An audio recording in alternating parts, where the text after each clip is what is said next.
No, the one about displacement. We talked about that. We talked about uh, the experience of immigrants. Yeah. And about marginalized voices and nation building. This is like this one here, displacement, was really really made an impact on my kids, because of the redevelopment in Regent Park. Sure. Yeah. So we talked about we talked about all these things. And then we talked about different groups that contributed to Canadian identity, like the Chinese railroad workers and that sort of thing. And I found it covered more when I use these questions. Well, you feel like you have to.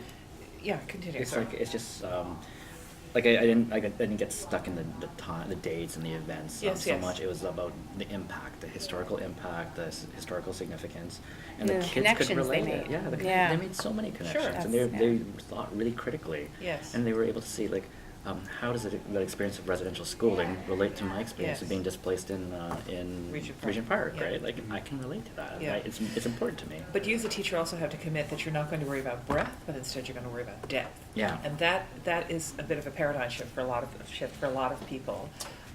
The inquiry that I had for geography this year for grade 8 was, why is there inequity in the world? That was their big question.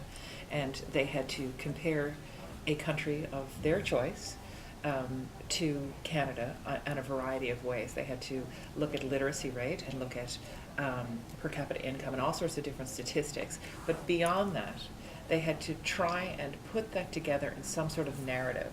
Why is it that X equals Y in country 1, but somehow X doesn't equal Y in country 2? And that was a very challenging thing for them to do.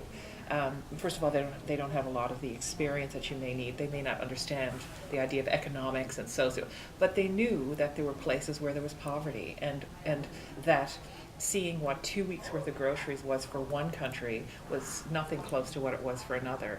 And I think what came out of the inquiry was more questions than answers. And I was shocked by the degree to which they were asking very complex questions.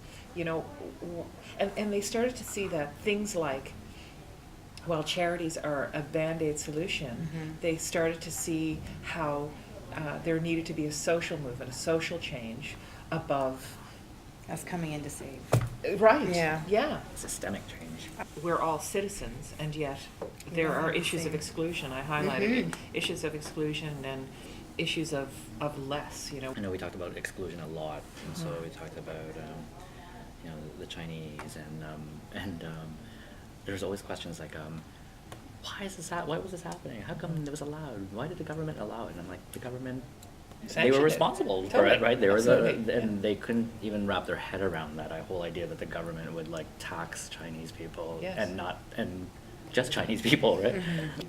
Part of the project is, so what are you going to do about it? So whether it's finding petitions, whether it's raising awareness, something that they have to, Yeah. so that they feel empowered and that they don't feel helpless when they hear all of this stuff, that they do have a voice, they can do something about it, and they need to do something about it. And knowing that I want to do something with an environmental slant. I chose a unit on where they compared, for example, fish farming versus open water fishing.